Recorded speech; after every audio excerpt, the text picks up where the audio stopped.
À 17 ans, j'ai fait basculer l'histoire de France à la pointe de l'épée.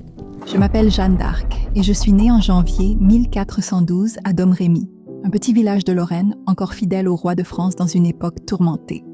Fille de Jacques d'Arc et d'Isabelle Romée, j'ai grandi au milieu des champs, entre les prières de ma mère et les récits de guerre qui résonnaient jusque dans nos campagnes.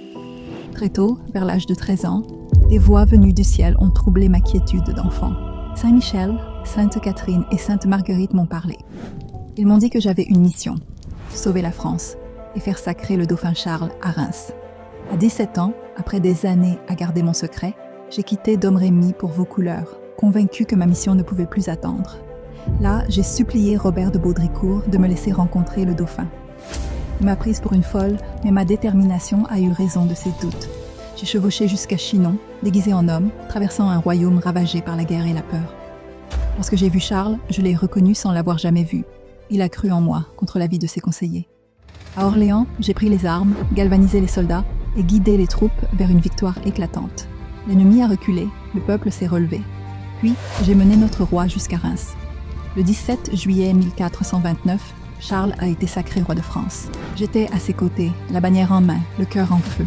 Mais la guerre ne fait pas de place au miracle sans ennemi. En mai 1430, alors que je défendais Compiègne, j'ai été capturé par les Bourguignons, alliés des Anglais.